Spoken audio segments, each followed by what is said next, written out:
parents and students online, I want you to understand who you have here at Harborview. Dr. Bulger has been a national and international leader in trauma for some years. And she's, I would say, if she has if I could describe her in a way, she's a builder. She has built a national trauma leaders group to bring even more leaders into the care of the trauma patient. She's recently completed her time as the president of the AAST and has served in a number of other national roles, culminating in her directorship of the Committee on Trauma for the American College of Surgeons. She's the first woman to have held that role, and she's done it brilliantly. In this case, Dr. Bulger has built a newer program. ECMO has been pretty controversial for its use in adults. And with the advent of the pandemic, she's built she and her colleagues at Harborview have really built a program in what could arguably be called the best, if not at least one of the most outstanding trauma centers in the world. So without further ado, Dr. Bulger.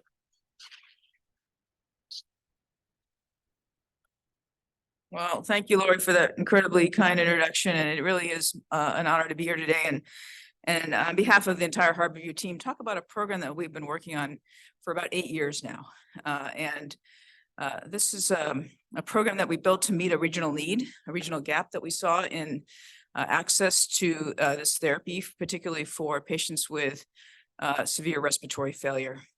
So I'm going to tell this story. I want to make sure that you recognize this is in the context of the larger UW Medicine ECMO program, which preceded the program at Harborview. So at UW Medical Center here in Montlake, through the cardiac surgery division, there's been a program for many years that really supports the transplant program and supports the cardiac surgery programs. And then, of course, at Seattle Children's, where ECMO has been used for much longer than it has been in adults, there's a robust program there. But I'm going to talk about building a program at Harborview, what we've learned from that, and why we did it. So before I start, though, I think it's really important whenever you're thinking about investing resources in something new that you understand why you're doing it. So I want to share with you a story of one of my patients. Let's see if I can get the slides to advance here. It's not advancing for some reason. Just click it down here. There we go. Okay, so I want you to introduce you to Commander Harris. Commander Harris is a elite Navy fighter pilot. He is shown here before his injury. So Commander Harris and his co-pilot, also shown in this picture, fly these E-18 Growler jets, which are one of the elite Navy fighter jets. They were back in 2016, were in one of these jets, Commander Harris in the front and his co-pilot in the back, doing a decompression test on the runway when the cockpit exploded. The canopy flew off. It actually struck his co-pilot in the head, resulting in a pretty significant traumatic brain injury. But for Commander Harris, who was seated in the front of the jet, he took the full force of that blast in his chest. You can see here his chest x-ray shortly after admission. He had a very severe blast lung injury, lots of chest tubes and drainage tubes here to try to manage very severe air leaks, very severe pulmonary damage. And as a result, he quickly developed not only difficulty with ventilation because of the air leaks, but hypoxemic respiratory failure that was really refractory to any interventions. As a result, we felt that he would benefit from ECMO, as we really didn't have any other way to support him. Now, our ECMO program started in 2016, so he was about patient number 7 in our series. So we had early experience with ECMO, but really this was very early in the program. We didn't really know how he was going to do long term, but Commander Harris has kept in touch with us. And so I'm pleased to say that not only did he make a full recovery after 3 weeks on ECMO, in 2019, which is 3 years after his injury, he ran an Ironman. So that gives you a sense of the potential for lung recovery, I think, which is quite striking from that severe an injury. He also, this past summer, became the commander of the entire U.S. Pacific Fleet Electronic Attack Wing up at Whidbey Island. And we had the opportunity to go up. He invited us up for that ceremony and to see his family. Again, he has 3 young boys who were quite little in 2016 and are quite bigger now. So this is why we build these types of programs, right? It's all about how do we meet a need for patients that can't be met any other way. And that's what UW Medicine does best, right? We are a quaternary tertiary referral center, and there are therapies that can be provided that really can't be provided anywhere else. So the outline for the talk is to talk about what is the role of ECMO support in adults, and in particularly go over some of the evidence. What is the data that's driving this evolution in practice? If you had asked me back in 2000, should we be doing ECMO in adults? I'd say absolutely not. That's insane, right? It's got huge complication rates. There's really no benefit. Why would you invest all those resources? Here I am now, 23 years later, telling you a very different story. And so things evolve. I will talk about the Harborview experience and what we've learned from developing that new program.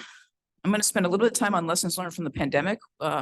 Again, we were fortunate to have this program in place before the pandemic, and it was incredibly busy during the pandemic, but there were some unique challenges that I'll talk about. And then I'll talk about kind of where we are and where we're going. So for those who are not familiar with ECMO or ECLS, extracorporeal life support, basically there are 2 strategies here, what we call VA ECMO or veno-arterial ECMO or veno-venous ECMO. And VA ECMO is designed to provide both cardiac and pulmonary support, and VV ECMO to provide just pulmonary support. So if you think about it simply, you're basically taking blood out of the venous system, you're putting it through a pump, you're putting it through a gas exchange device that's essentially a lung type of device, and then you're putting it back in the body. And what's different in the 2 is if you put it back into the arterial system, then you're doing VA ECMO. If you put it back into the venous system, then you're doing VV ECMO. It's really important to distinguish these 2. The physiology is very different between the 2. The indications are very different between the 2. It's exactly the same technology and it looks pretty much the same, but it really is different for each patient. Just to give you a sense of what this looks like in real life. So this is a peripheral cannulation for VA ECMO. It's done through the femoral vessels. So you have a drainage cannula, which is usually a 25 French cannula. You can see it on the x-ray here. It's this really long tube here. Goes all the way up to just above the diaphragm in the venous system, and has multiple holes to drain blood. And that's where you just drain the blood into the pump. And then you return it into the femoral artery, usually on the opposite side, although you can do it on the same side if you have to. And that's the way we cannulate for veno-arterial ECMO. Here it is in a real patient. We also, because we're putting an arterial cannula in the femoral vessel that's likely to occlude it, put a cannula in the SFA that runs downstream to perfuse that limb to avoid limb ischemia. What you want to see when you walk to the bedside is this beautiful color change where you have the nice dark blood coming out and the bright red blood going in. That means your ECMO circuit is working. Here's what it looks like for VV ECMO. So most commonly at Harborview, we use this cannula configuration, or we use the drainage cannula, which is exactly the same as we use for VA ECMO. But then we use the return cannula in the internal jugular vein. You can see them on this one. There's 2 on the X-ray. There's 2 cannulas here that you can see, and the reason for that is we can get really high flows that way, and most of our patients are critically ill and need a lot of support. And so, in that setting, that's a great way to go. There is a double lumen cannula. This is a 31 French cannula, so it's a big deal to put in the IJ. But it is a really nice option for patients who are less critically ill, especially if you want to mobilize them. So when you're thinking about patients that are bridging to lung transplant, this is commonly used because you can walk patients around the ICU on ECMO. It's a double lumen cannula where there's drainage ports above and below, and then it returns the blood again into the right atrium. So what's the history of ECMO in adults? Well, it actually goes back to a trauma patient. So the very first case report of an adult that was managed with ECMO was back in 1971. And this is his actual car. It was a motor vehicle crash. And this is the patient. And it was reported by Bob Bartlett, who's considered to be one of the fathers of ECMO from University of Michigan. And you can see that the technology back then was pretty clunky. This is the pump. It's a roller pump. So it blood would go through this pump and then back into the patient. And there was a lot of complications associated with that. A lot of damage to the red cells, a lot of hemolysis, a lot of bleeding complications. It's sort of, people sort of say, well, he survived despite ECMO in 1971. But this was the first case report. And just like the phone in your pocket has evolved and computer technology has evolved since 1971, ECMO technology has evolved. And that really is a big factor in our ability to utilize it more safely. So if you go from that initial patient to sort of the next period where people were putting together pieces of cardiac bypass circuits to make bedside ECMO to what we have today, which is this a little portable device, I call it the iPhone of ECMO, which is made by a company in Germany called McKay. And really what that has done is reduce the risk to the patient, right? You have decreased surface area that the blood has to go through. The circuits that are used are heparin bonded. And what that means is that there's less likely for the circuit to clot, and you don't have to use as much systemic anticoagulation. And so for patients who are trauma patients, who have risk of things like intracranial hemorrhage or spine epidural hemorrhage, we can run them on VV ECMO with no anticoagulation at all. And that gives us a lot of options. There's a compact design, which allows us to transport the patient not only around the hospital, but in our facility. It has a centrifugal pump now. So the pump that you saw in that picture that took up half the room is now about this big and has a lot less pressure, and therefore we rarely see hemolysis. The oxygenator is extremely efficient and there's no direct blood-gas interaction, which reduces the risk of air embolism. And the software design is better. So it's much easier for a non-perfusionist, a nurse, a respiratory therapist at the bedside to manage this technology. So I want to go through a little bit of the data for adult ECMO with you to show you how that's evolved as well. First, I want to touch on what the sort of disease-specific indications are so you get a sense of what we're talking about. So again, VA ECMO, we're talking about cardiac and pulmonary support, and VV ECMO, we're talking about pulmonary support. So you can see that for VA ECMO, a lot of it revolves around things that affect the heart. And really, we have to remember whatever you're using ECMO for, it's a bridge, right? It's not going to solve the underlying problem. It's a bridge to either recovery. So you have something that you think is reversible, like myocarditis is a good example. It's a reversible form of cardiac failure that you think if I bridge this patient, they're going to get better. Or it's a bridge to another therapy, which might be a transplant, might be a advanced cardiac device. So VA ECMO programs revolve around things like cardiogenic shock, rescuing patients from massive pulmonary embolus, environmental hypothermia, which I'll spend a fair bit of time talking about because those are some really remarkable cases. Some cardiotoxic drugs, so things like beta blockers and calcium channel blockers, people will overdose on those. And that causes a transient cardiac depression that if you can ride them through that, the heart will recover. And then for VV ECMO, it's all about really severe respiratory failure, ARDS, which we know can be caused by a lot of different things, but also pulmonary injury, as I talked about with Commander Harris, bronchopleural fistulas, and then it's used often as a bridge to lung transplant. And when we think about VV support and the evolution of ARDS, what we've recognized over time is that supporting patients with high pressures on the ventilator can actually cause more injury, right? It's what we call ventilator-induced lung injury. And so if you think about what's happening in the lung in this setting, the lung is getting consolidated, right? It's being filled with fluid cells. There's a robust inflammatory response in ARDS. And it gets to the point where you really can't recruit those lungs. So when you're trying to support the patient with the ventilator, their compliance is so poor that you have to deliver volume at a very high pressure. And that pressure causes overdistension of the healthy or the less affected alveoli and more injury. And so one of the whole concepts behind VV support for ARDS is the concept of lung rest or reducing that ventilator-induced lung injury. When you put somebody onto VV ECMO, you can turn the ventilator down to very low settings, and they may not ventilate much at all in the beginning, but you can support them with the ECMO circuit. So you're reducing that further injury. And this is really the best data that we have in adults. It's around the use of VV ECMO in adults, in ARDS. So there's really three main studies that I want to talk about, 2 randomized controlled trials, and then a propensity matched cohort study that's pretty well done. So the first trial is a Caesar trial. It came out in 2009. And this is when ECMO centers for adults really started to grow. This is a randomized controlled trial. It was done in the United Kingdom.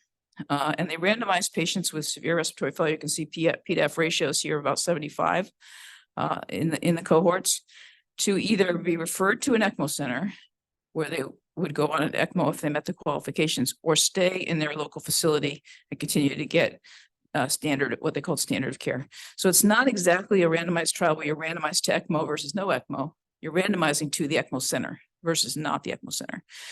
Those that went to the ECMO center, over 75% of them went on ECMO. So they didn't all go on ECMO, but the vast majority did. Obviously, those that didn't get transferred didn't have that option. And you can see here, there was a survival benefit to those patients that were referred to the ECMO center, pretty significant benefit with a p-value of 0.03. And that benefit extended beyond the hospital stay. So some people have argued, well, okay, that maybe that shows benefit to ECMO, but maybe it shows more benefit to just being in an ECMO center, right? Where you have more advanced care options, more experience in dealing with severe ARDS. So it didn't convince everybody. Now, in 2009, there was a in 2011, there was a H1N1 pandemic, which many of you may remember, not as widespread as COVID, but really impacted young people and particularly postpartum and peripartum women. So you had all these women who were either pregnant or had just delivered, who were developing very severe respiratory failure. And so ECMO was used pretty widely in that pandemic. This was a prospective cohort study that, again, very low P-to-F ratios here, which matched patients that were managed on ECMO versus patients that were not. And again, a substantial survival benefit to the use of ECMO in that setting for adults. And then the most recent trial is the EOLIA trial, which was designed to correct some of the challenges in the CSER trial by actually randomizing directly to ECMO versus no ECMO. And it was designed to do that relatively early in the hospital course, not to wait too long.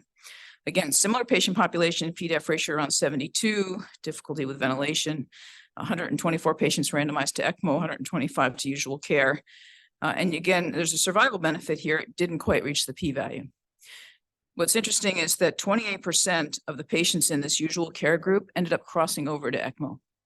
The crossover criteria required that you have a saturation less than 80% for 6 hours. That would give most of us heartburn, right? So these patients were really sick when they crossed over, and it was probably late to deploy ECMO in that case, and that likely impacted this as well. If you looked at this longer-term mortality in that study, again, survival benefit for ECMO, p-value didn't quite hit 0.05. But I think if you take all this data together, this is pretty convincing data for those of us who care for these patients that there is value for VV ECMO and ARDS in adults. Now, what about its use in trauma patients? Because that's the population that we care a lot about. There's not any randomized data. There is a systematic review that was done in 2019 that looked at 58 articles. 19 were retrospective series, and then 39 case reports. So it kind of tells you the quality of the literature that we are working with. But 71% of those patients were used for respiratory failure, and then some others for VA ECMO as well. The mean time on ECMO for this population was 9.6 days, and 60% of them were anticoagulated. So again, you can run a lot of these patients without anticoagulation if you need to. Complications were both bleeding and thrombosis, and that's the whole challenge of ECMO. You're constantly dealing with that yin-yang of bleeding and thrombosis. But the overall survival was quite good, 70%. And think about the patients that are going on to this therapy with P-to-F ratios that are in the 60s, 70s, and really no other options. To have a survival of 70% is pretty good. When you look at VA, there's data is a little bit more limited. We're not now we're moving out of randomized controlled trials into mostly a large series, and it varies a lot based on the indication. So you get studies like this where they kind of lump a whole lot of different indications together. Whereas if you look at myocarditis alone, for example, you're getting survivals again up in the 70% range. So it's a little bit all over the map here. But these patients, if you think about massive pulmonary embolism, where you really can't support the patient any other way, to have even a survival of 39% sounds pretty good. But we have much more limited data in this population. And then I would say one of the most controversial areas right now in ECMO for adults is around this concept of eCPR, or using ECMO to support patients who have cardiac arrest. Their data is all over the map on this. It's not, there's not good high quality data, but some large series from Japan, 454 patients here, very low survival to hospital discharge in that series. Australia, much better results. And you can see that in the US, the largest work has been done in Minneapolis, where there have been 2 studies published, both with survivals in the 40% range. And I'll tell you that what's interesting in Minneapolis, and I'll show you a picture of it later, is that they do this mostly in the field. So they have a team that goes out to the patient in cardiac arrest and puts them on ECMO there. And so there's a lot of factors, I think, that go into the potentials for eCPR to be successful. One is the timing and how quickly you can get somebody onto ECMO, which is a logistical challenge in most systems, and the patient selection, right? There are patients who die they die, and you probably can't rescue them. And sorting out the patients who you can rescue from the patients you can't rescue, I think, is still an unknown question. The other thing that's a big open question around eCPR is survival is not enough, right? Just like traumatic brain injury, survival is not enough. Neurologic function really matters. And so here, this propensity match study looked at CPR versus conventional CPR, and you can see eCPR wins on mortality all the way out to a year. But in this study, there was no significant improvement in neurologic outcome at a year. So we have to think about the neurologic recovery of these patients as being critical and the outcome that we should be studying. The other thing we learned at Harborview, we did a brief period of eCPR with our medic program, is that prolonged periods of CPR cause a lot of trauma. We don't see this because most of these patients die. Most patients who get over an hour of CPR die. And so you don't know that you've caused all these injuries. But if you put them onto eCPR, you can then get a CT scan and find out that you have shattered their liver with CPR. You have caused a cardiac laceration with tamponade with CPR. So we published a paper pooling the data from 4 different centers doing eCPR to show that in these 68 patients, 36% of them had hemorrhagic or traumatic complications from prolonged CPR. So these are the kind of things you uncover when you start to try to rescue patients in this setting. You can see the median time in this setting was from arrest to eCPR flow was 73 minutes, which is probably too long. So there's a lot of logistical issues and a lot of unanswered questions in the role of eCPR. So Extracorporeal Life Support Organization is the major international organization that supports ECMO and has a registry where all ECMO centers submit their data. And so we are one of the centers that submits data to this. And it just gives you a sense of what things look like internationally. The overall survival to discharge for ECMO patients for pulmonary failure is about 58%. For cardiac failure for VA ECMO is about 45%. And then for eCPR is around 30%. So it just gives you a feeling for what that international data looks like. And here's the international complication rates. Again, these have come down substantially over time. The main risks are bleeding and clotting, and that's the constant battle that we run. Bleeding risk is higher on VA ECMO because you generally have to use anticoagulation on VA ECMO because if you have a clot, the risk there is stroke, and nobody wants a stroke on VA ECMO. So rates of anticoagulation are higher, therefore bleeding complications are higher. Limb ischemia, again, more risk in VA ECMO because you're putting that large cannula in the femoral artery. And then you can see the risk of stroke, membrane lung failure, and so forth. I think what's really dramatic is that as we were building this program, the rest of the world was too, right? So if you look at this is the number of adult ECMO centers by year. It was pretty stable up until around 2009. This is when the CSER trial was published. The other thing that happened in 2009 is that's when that McKay device became available, that much more user-friendly ECMO device. And you can see the pretty dramatic takeoff of the building of ECMO centers, and ours was built in 2015, right around here. And I think that served us well in having those resources available during the pandemic, although the pandemic showed us that we don't have enough resources.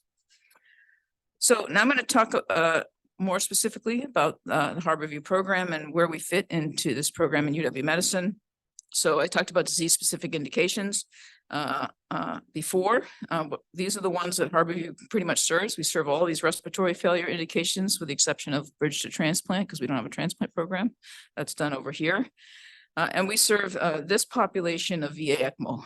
So trauma patients are at increased risk for pulmonary embolism. So these are often inpatient events where we need to rescue a patient.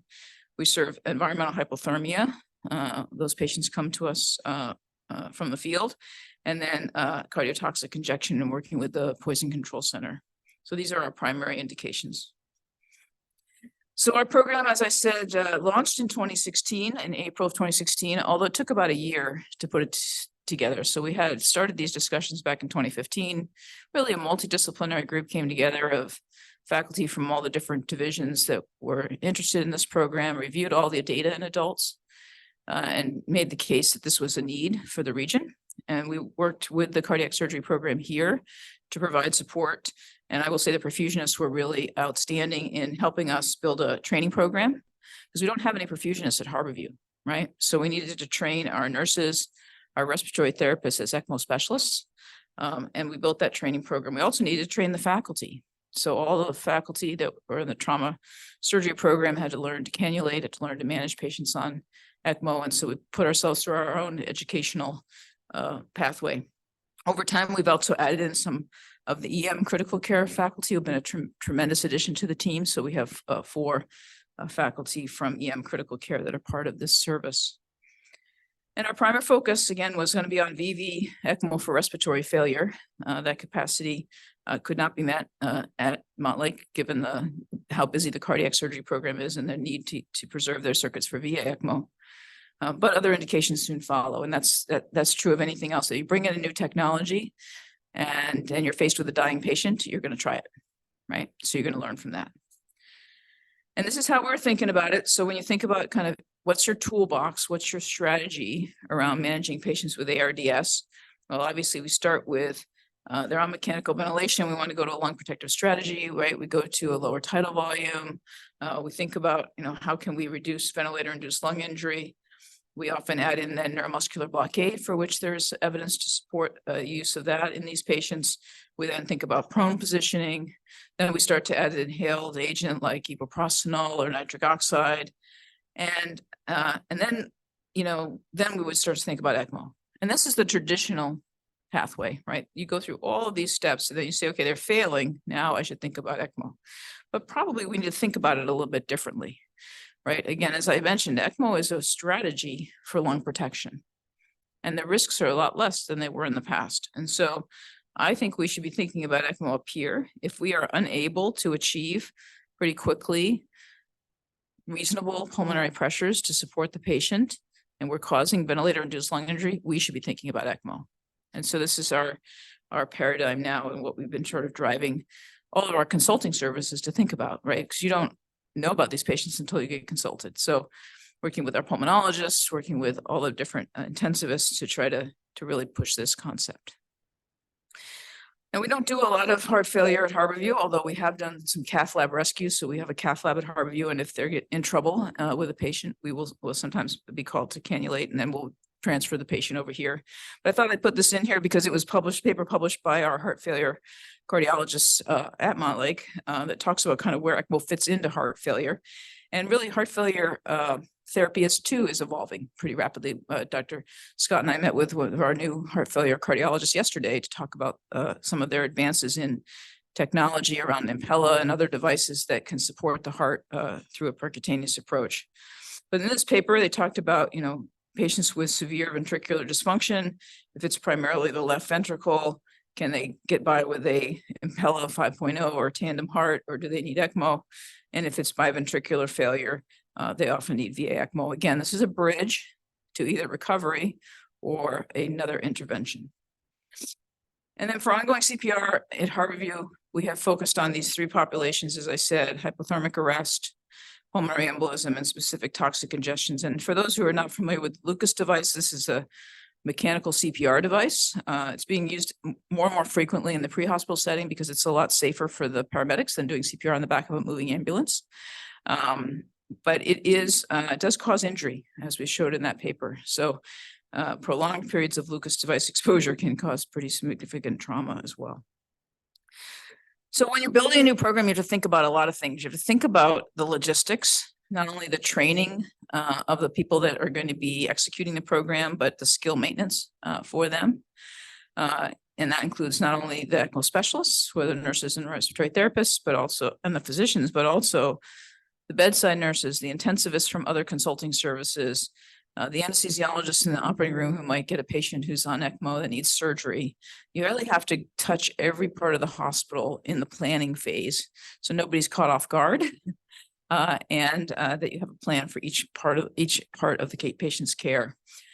If you think about care protocols, you have to really be clear on what your indications and contraindications are going to be.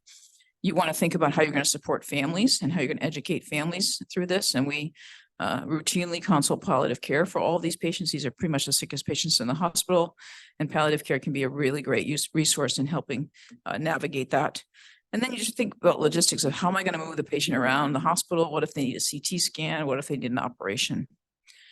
So some of that front work we did was really, again, going area by area in the hospital. This is the operating room where we would make a schematic of what should the room setup look like? What equipment will we going to need? If we're going to cannulate in the operating room, who needs to be there?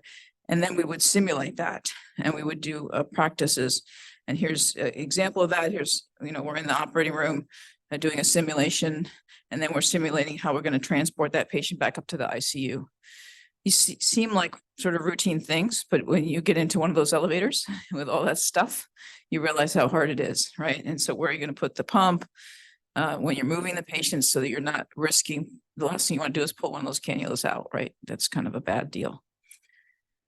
The other thing you need to do is really build a comprehensive educational program. And here I want to credit Dr. Badulak. Dr. Badulak is one of our EM critical care faculty. She works in both institutions, spends time in the cardiac ICU over here, and has really focused on helping us build this educational program. You need obviously the didactics, but really a lot of it hinges on simulation. For ongoing skills training, for thinking about how you troubleshoot complications, and then management at the bedside. She's developed this program called Core ECMO, which is an internet-based interactive learning module, which is fantastic. If you're at all interested in this, I'd encourage you to log in. I think you can still log in for free. So before it becomes an ELSO product, I would encourage you to do it. But a really great program that just gives you the basics of how to understand the physiology and the management of these patients. It's case-based, it's really interactive, it's a terrific didactic program. And then we've coupled that with simulation, and we've had to sort of make our own mannequins. So Dr. Badulak has made a mannequin that we can cannulate. Most central line mannequins do not take a 25 French cannula that's this long. So we've had to make those out of other mannequins, but this has been an important addition to our simulation training. And then we take them on the road. So this is a simulation training of a transport with Airlift Northwest. Put the mannequin and all the equipment in the back of an ambulance, ride around, and then have an air ambulance. Figure out what you're going to do about it in the back of the ambulance. This is what our volumes look like. So the red is UW Montlake, and the blue is Harborview. And so we started here in 2016. This is where Commander Harris was, and our volumes grew. And you can see during the pandemic we were quite busy, both campuses, and even post-pandemic we continue to be high volume centers. A high volume center is any center that's over 30 cases a year. We've published our experience in starting this program. Kyle Bilodeau, one of our residents, wrote this paper when he was in his research time. And this was a really nice paper where we combined our experience with the experience from Hennepin County Medical Center in Minneapolis. So Hennepin County is a level 1 trauma center like we are. They're a county hospital. And they developed their program kind of in parallel, very similar to the way we developed ours, run by trauma surgery, incorporating other intensivists, not having any perfusionists or cardiac surgeons on site. And so we published a nice paper just describing all the lessons learned from development of the program across those two hospitals, and both remain pretty high volume centers. So I pivot now and talk just a little bit about the pandemic. Again, I'm grateful that we had this program in place before the pandemic, but it was challenging. It was a very challenging time for all of us in healthcare, And certainly for our resources being very strapped. And we weren't sure in the very beginning whether ECMO was going to play any role at all, right? There was data coming out of China that suggested that patients that went on to ECMO all died. And so why would you invest those resources when you're already resource constrained? Well, this paper was published out of Vanderbilt in Tennessee after the first couple of years of the pandemic, where they went back and looked at their patients that they had tracked in their region. So they tracked all the patients that came to their center and went on ECMO. That's the blue line for COVID ARDS. And all the patients that they got referrals on that would have been eligible for ECMO, but they couldn't accommodate because they were at capacity. So this is kind of a natural experiment that you wouldn't normally do, right, in real life. But coming out of the pandemic, you can see that sadly, for those patients who would have met ECMO criteria but did not have access to ECMO, their mortality is nearly 90%. You just can't recover those patients. Whereas those patients who had COVID ARDS who went on ECMO, you're still looking at a mortality of 40%, but you've saved 60% here. There's a huge difference, huge difference.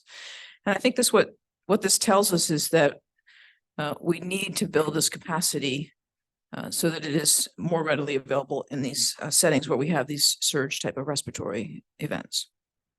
So what do we do in the Pacific Northwest? Well, we recognized that this was going to be a challenge for us.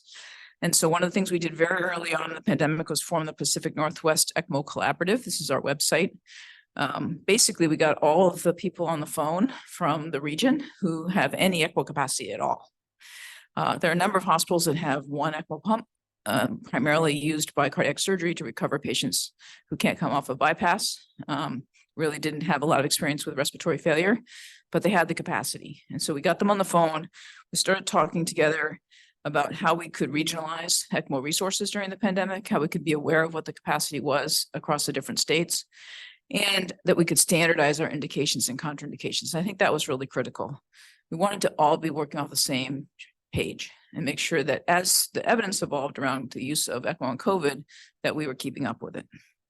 So this is what the ECMO capacity looks like. We learned from this project in the region. So there's no ECMO capacity in Alaska. Idaho has one pump in Billings. I'm sorry, Montana has one pump in Billings. Idaho has two pumps. And then the rest are basically Washington and Oregon. But you can see it's overall still pretty limited. Harborview, we have 5 pumps, which means we can put 4 patients on and have a backup pump. I will say we stressed that and did 5 patients at a few times during the pandemic. Montlake at the time could accommodate 3. You can see, and then Virginia Mason, Swedish, Sacred Heart, and Spokane, Tacoma General, small numbers of capacity. Again, largely around cardiac surgery and not respiratory failure. Portland has a pretty robust program, both at Legacy Emmanuel and OHSU, and then some at the Providence system. So if you break it down kind of by state, Washington has about 39% of the capacity, Oregon 52%, and then very little capacity in our surrounding more rural states.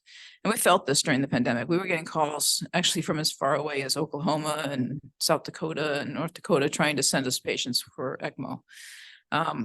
But we did receive a lot of patients out of Montana, Idaho, and Alaska, which is our usual catchment area. The other thing that I think we were really worried about and felt during the pandemic was a concern about equity. Was there going to be equitable access to ECMO resources?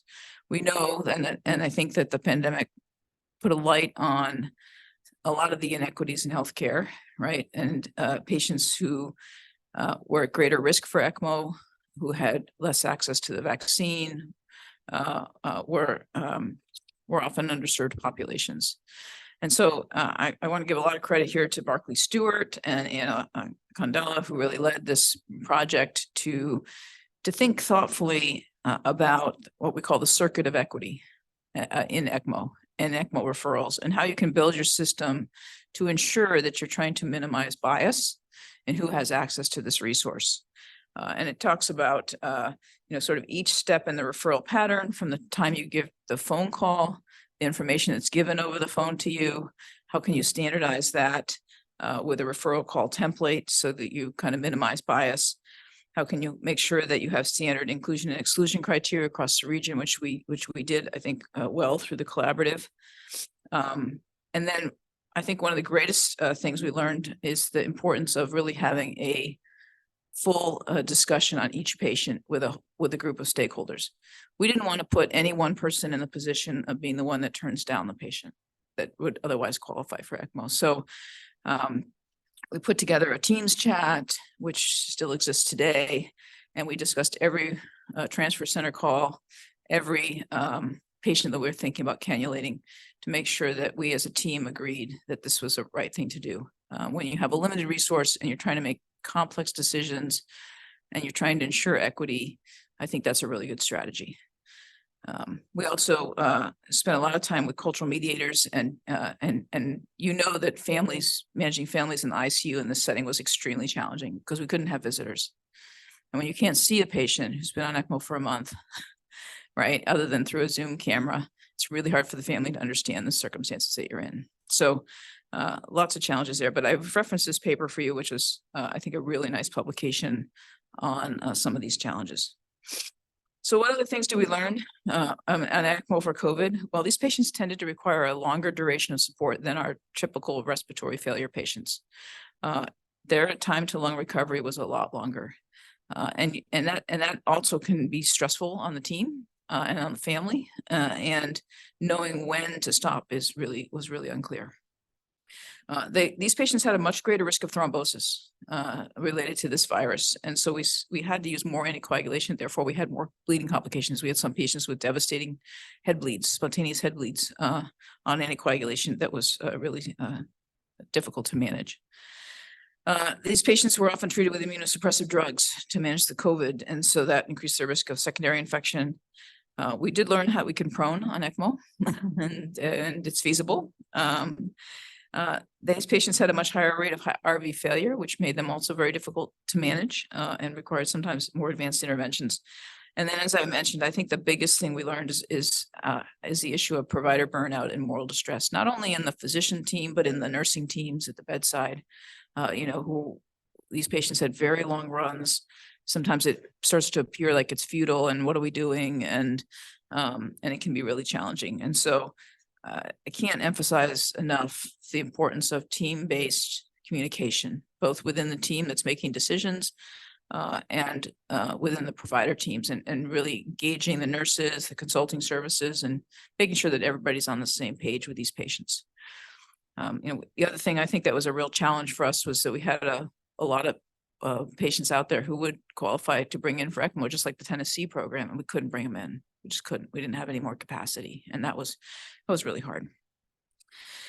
So just to give you an example of what lung recovery looks like, this is often what a patient looks like after they go on ECMO. We reduce the ventilator to a reasonable setting. Not much air going in and out of these lungs, right? But if you wait, and sometimes you're waiting weeks to months, you can get to this. And so we've learned that lung recovery occurs, and ultimately their functional status can be quite good, as I showed with Commander Harris, but it takes a long time. And so you really have to build those expectations into your program from the start. I talked about the importance of shared decision-making. This is just some screenshots I took from our ECMO team chat. Again, each time we get a patient, there's an in-depth discussion about them.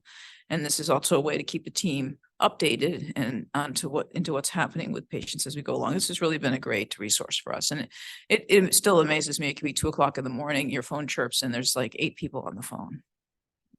People really care about this program. All right, so what's the future? What's the future look like? I think the future for our program, the next step is really around our transport capability.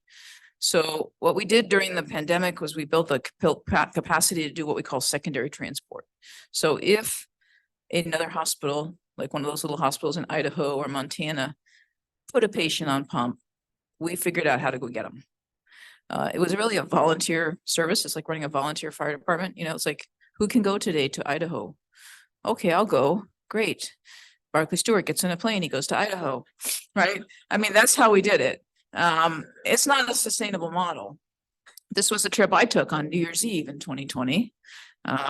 to Idaho. We worked through all these logistics. And so we're in a good place to run a transport program, but we really needed resources and support from the hospitals. And I'm happy to say that as of like 2 weeks ago, we finally got that approval through both Montlake and Harborview to support development of a transport program with primary cannulation capability. So what primary cannulation is when you send the team out, you cannulate the patient there and you bring them back. That's a huge leap forward because there's so many patients that are just too sick to travel, right? You can imagine you're in Idaho and your PDF ratio is 50 and you're on pressors and the airlift crew is thinking, there's no way I can get you to Seattle alive, right? But we can go get you, cannulate you, and then we can bring you back. So that's our future. We're working on that program now, building that program. It requires a lot of pieces. There's some legal stuff, like you got to get out-of-state medical licenses for all these states. You have to have an emergency credentialing process where the hospital that you go to will credential you on 2 o'clock in the morning to do a cannulation. So we're working through those things. And we're also working on rotary and ground transport options. So right now our primary transport has been through fixed wing, either a Learjet or what's called a Pilates, which gets into some runways where you can't get in otherwise. But we really need ground and rotary options as well. So we're working through that. Are we going to get to this stage? This is Paris. This is the Louvre. Anybody to the Louvre? It's a great museum. This is a team cannulating a patient on the floor of the Louvre. It's a great photo. I don't know what happened to this patient. But if you think about the European system, right, their pre-hospital system is largely physician-based. And so they often do these types of things in the field. And so there's data coming out from the Europeans on ECPR and things like that, where you actually go to the patient. And as I mentioned, you can build a really big truck like this in Minneapolis. This is a truck that they have that basically has a full fluoro unit in the back of it. So you drive to the cardiac arrest, you drag the patient in the truck and you cannulate them. Sounds kind of cool. I don't know if this would go down most of the streets in Seattle. And I don't know if it's worth the investment, but this may be the future of ECPR, because I think if ECPR is going to work, you have to be really clear on the patient selection and you have to get them cannulated really fast. And most of the data would say you really need to have them on pump within 45 minutes of their arrest. And that's really hard to do even in an urban, well-developed EMS system.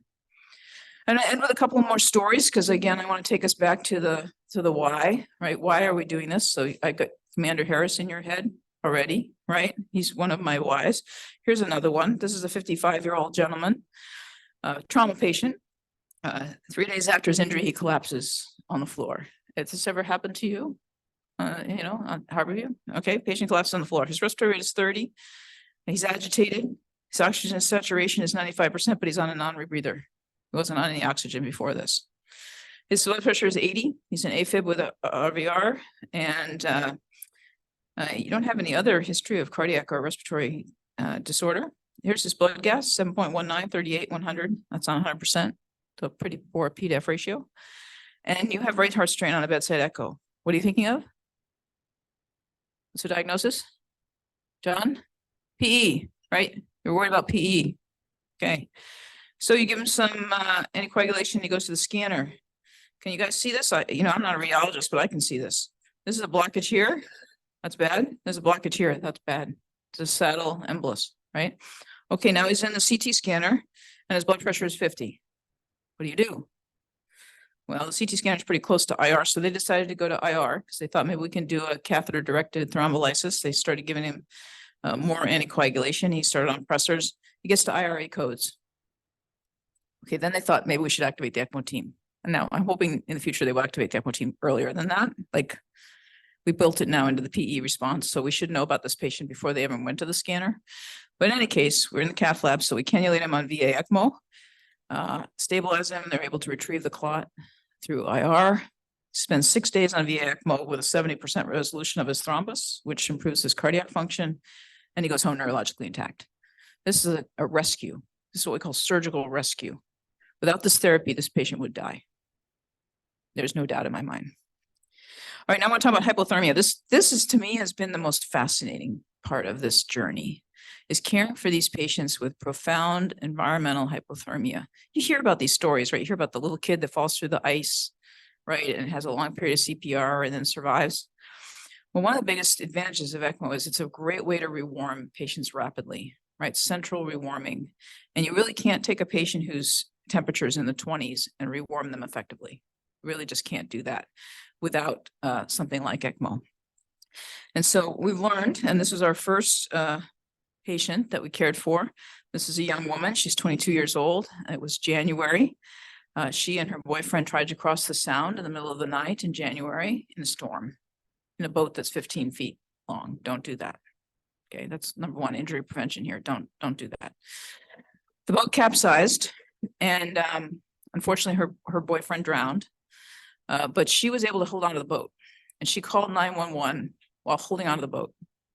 And so we were able to really piece together this entire timeline, because we have the time that she was on the phone to the time she drops off the phone, and we have the time that the Coast Guard finds her and the time she gets to Harborview. In retrospect, she had 2.5 hours of CPR before even reaching our door, right? Her core temperature on arrival was 23 degrees. She's in that zone that I showed you that's really bad. Her pH was 6.8. And we said, you know, this is the first patient we've been faced with this question of what should we do with environmental hypothermia? We said, let's give it a try. She's 22 years old. Let's give it a try. Took her to the operating room, cannulated her. You warm them up to about 30, 32 degrees. They're in VFib. You shock them. Then you wait till they're warm. You shock them. Heart comes right back. 48 hours on ECMO. She's completely neurologically intact. She goes home. She does great. We actually got to meet her about 1.5 years later at a Medic One banquet where she gave a speech. So she's really doing quite well. So a great recovery. And then the other one I want to show you is Michael. And here I want to thank John Scott for helping me with video editing. We had about a 50-minute video of his rescue that we've pared down to 57 seconds. So you get to get the highlights here. But Michael is a mountaineer who loves to climb mountains and spends a lot of time on Mount Rainier. He went out on a day hike with a friend, not really prepared for weather, and weather set in. And it was white out. He got lost. He got separated from his friend. And it took about 24 hours for anybody to find him. So when they found him, he was also profoundly hypothermic. I'm going to show you a little bit of the clip of his rescue.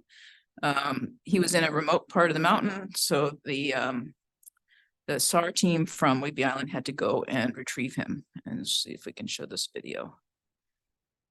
Do I do that? Let's see, maybe if I just go like this. There we go. Again, edited down. We took away the sound, so you can see the team going out to get him. Can see the conditions that they're in. This was not an area where they could land a helicopter, so they have to go down to retrieve him. The guys in the blue jackets are the mountain rescue team. Those are all volunteers who go out and search for people who are missing. So when he was reported missing, they went to get him. Here he is. You can see he's awake, but not conversant, not really with it. And bring him back into the helicopter. When he gets in the helicopter, you'll see a couple screenshots of the monitor, so you can get a sense of what his heart is doing. Can you see the heart rate there? His heart rate is 30. So still perfusing, but not very well. Profoundly hypothermic. He's putting an IO in there to try to start to give him some warm fluids. His warm fluids not going to be enough, though. Right? It's not going to warm him up adequately. Here he comes into Harborview. I like this shot. And he comes in, and as he hits the ER door, he arrests. So he went from that heart rate of 30 to full cardiac arrest. Put the Lucas device on, gets cannulated for VA ECMO very rapidly. And this is him a couple days later. He's got a little Band-Aid on his neck from his cannula. You know, he's doing great. He made the national news because he was essentially dead for 45 minutes, as they say. And then a year later, he is hiking and climbing again. So this is why we do this type of thing, right? This is why we spend all this time and energy to invest in building some new program, is because we give the opportunity to salvage young people who would not have this opportunity anywhere else in the region. So I really want to thank the entire team at Harborview. It really does take a village to do this. the nursing team, the physician teams, all of the support staff that have supported this program. My summary is that I hope I've convinced you that ECMO is indicated in adults for the right indications and can be a very valuable rescue strategy in selected patients. It requires multidisciplinary support, it requires dedicated leadership, and it really requires institutional commitment. And we're grateful to Harborview for that level of commitment. And I do think a regionalized approach is the way to go. This is not something you can build in every hospital. It takes a lot of investment and you need to concentrate that volume so you can maintain that skill set. So I'll stop there and see if there are any questions. And I know Dr. Langdale is helping manage the chat. So if there's any questions there, we're happy to take them as well. So thank you.